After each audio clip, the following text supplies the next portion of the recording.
Oh shit. You're gonna have to get a fucking bigger zoom lens if you want to see anything, bud. My bag almost went into my stream.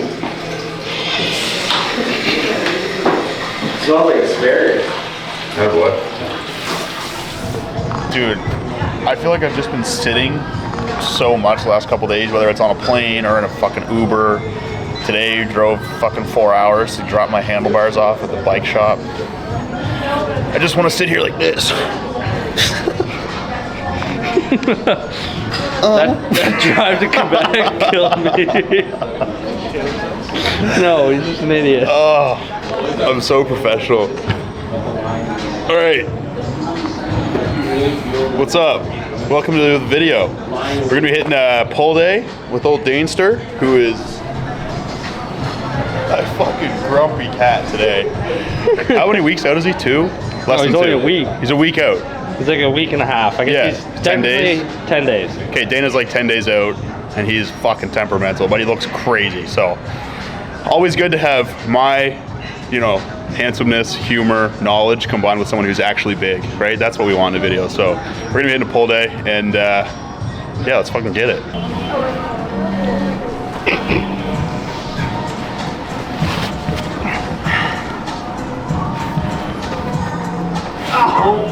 Sorry. All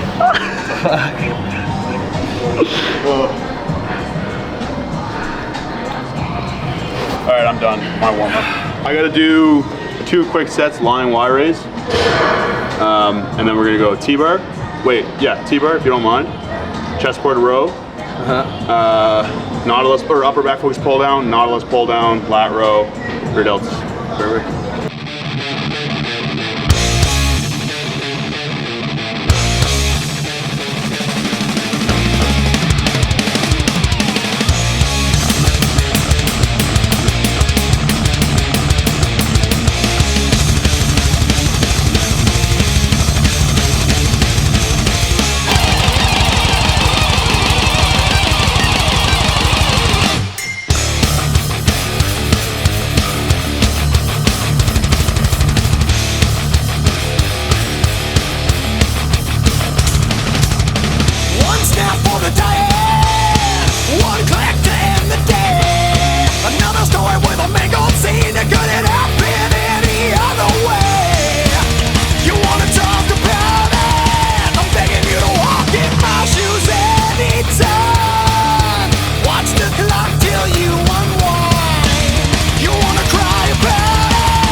That was like a little bit of a greasier set, little more like messy, but that's, I don't know, it's pretty hard to like really cheat too much on a T-bar row as long as you're not ripping your chest off too high. So I kind of overshot that set, and then my next set will be a down set, and I'll make sure my form is perfect. So say your prayers, 'cause I ain't leaving here without you.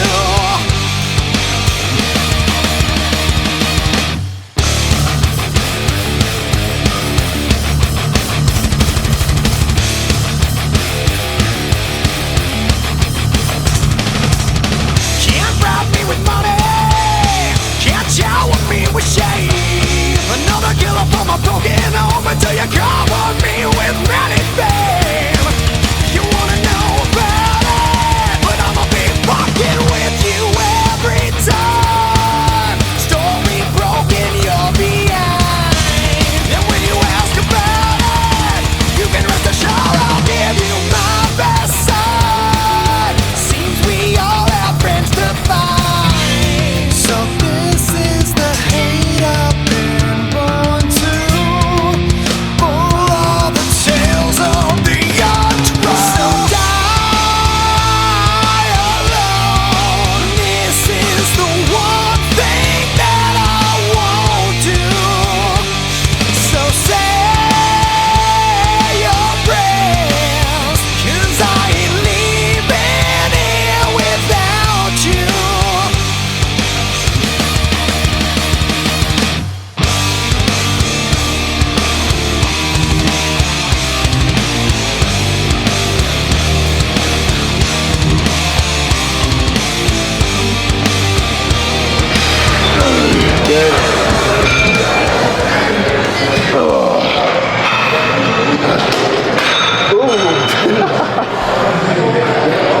thing I can't get hurt.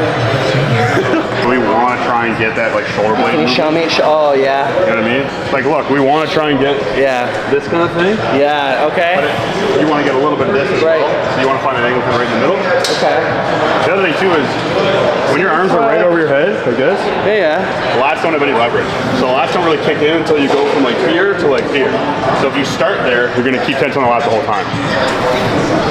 Like that. Keep those abs tight. You don't want your chest to be up. You want to be like contracted.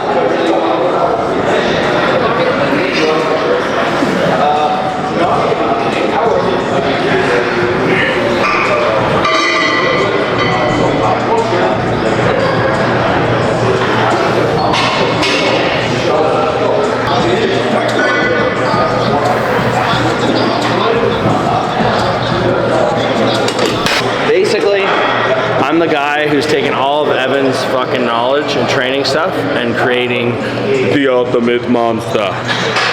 Because it's fucking working. I'm looking best I've ever looked, so. Don't tell Evan though.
who's so big, he's gonna look like he's trying to use different joint angles than somebody like me. So like, for example, when I pull on this movement, I don't have a huge back, so like my arm path's gonna be narrow. Dana's arm path is as narrow as he can get it, but his lats are out so far that he's still pulling on a little bit of an angle like that. Which is why when you're like watching really big guys train, you can't, unless you're also really fucking big, you can't train exactly like they do in terms of like trying to imitate the way that they do their movements, because their movements are gonna be different looking because it's dictated on like literally their muscle mass. So like when Dana goes to do, I mean a row is a good example, or a press, like he can't press as narrow as I can because he just has not enough room. So my intentions are known. See, I have pity in watching you suffer. I know the feeling of being damned alone. I got a storybook of my own. Don't you see I am your pride, agent of wealth, bearer of needs. And you know it's right. I am your wall, arm in the strong, aiding the weak.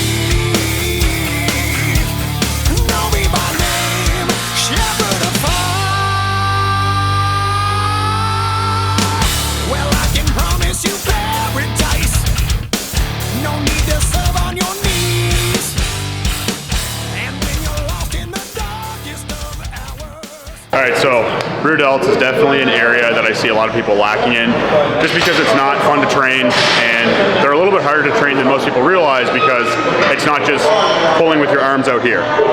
So a couple of things to talk about first with the rear delts. The rear delts do not pull the shoulder blades back. So if we're trying to bias rear delt, you want to keep your shoulder blades in mostly one position and just move at the arm, right? So like this is different than this. That's that's the first thing. The second thing is the rear delts have the best leverage to pull when they're at about 45 degrees away from the body. So not down here, but not way up here either. So keeping those two things in mind, the biggest thing that I think people are probably lacking in terms of biasing the rear delts is just picking good exercises. The two exercises that I use basically only for my rear delts is a rear delt pull across, which I'll show first, and a rear delt cable fly, which I'll show second. So this is a pull across.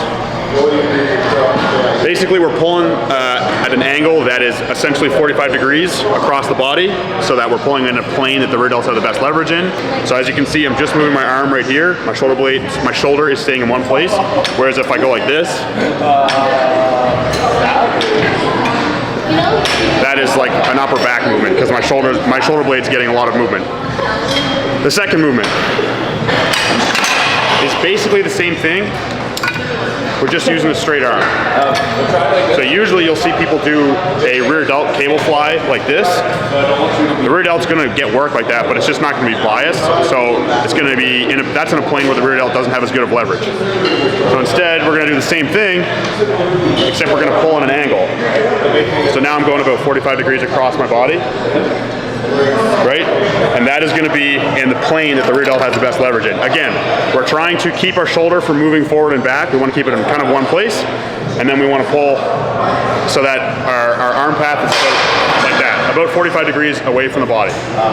So those are the two movements that I would recommend doing to target the rear delts. I think that's probably a big reason that people have lacking rear delts, just because they're not doing good movements for them. At least for me, I didn't know about those two movements until like within the last year. The second thing I would recommend for rear delts is don't do them on your pull day. So the rear delts are gonna get lots of work with any pulling movement, because anytime the arm comes from in front of you to behind you, they're gonna get some work.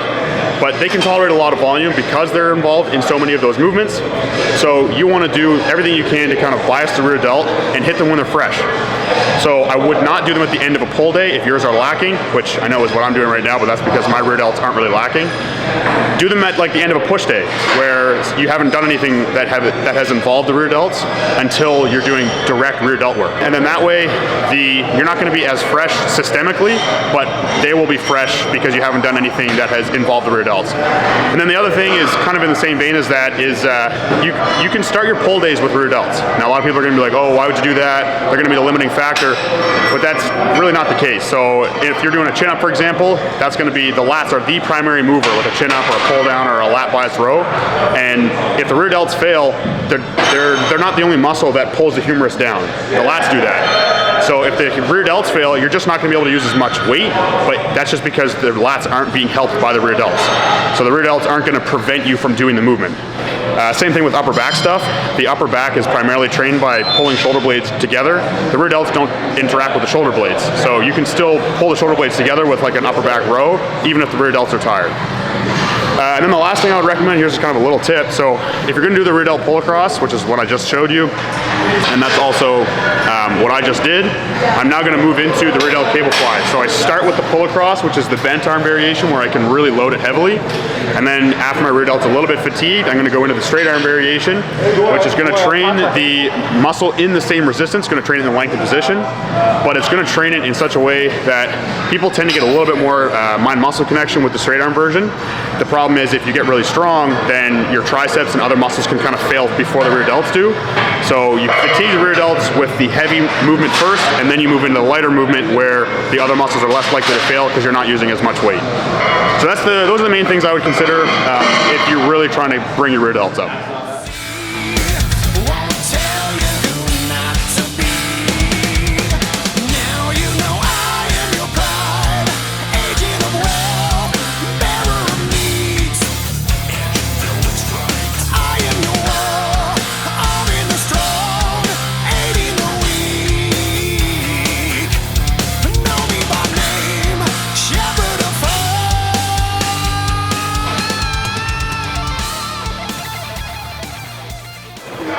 And here's the thing about these two movements is that most of the time when the rear delts get work just from other pulling movements, they're getting trained in the shortened position.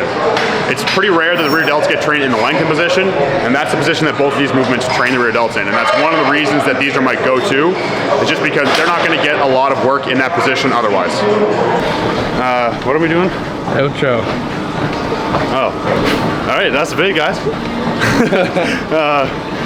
we kind of, I wouldn't say we cut it short, but like Dana's like 10 days out of his show, so he looks like, I mean, feels like shit. Yeah, he looks like ass. Yeah, he looks like a dick. He looks like shit. Look like a hard dick. So I don't want to like, I feel okay today mentally, but I'm physically pretty tired too. Just, I only, trip. yeah, I just got back from LA a day ago and haven't slept well, etc. So we didn't want to push too hard. I didn't want to, you know, drag Dana along, because when you're this close to a show, it's actually counterproductive to like test your limits and push hard and no pain, no gain, all that bullshit, just because your recovery capabilities are just zero. So Dana's basically just training just to maintain any muscle mass, Burn the calories. burn the calories, maintain muscle mass, all that kind of stuff. So that's the workout. Hope you guys learned some shit about hitting your rear delts, and I'll catch you guys in the next one.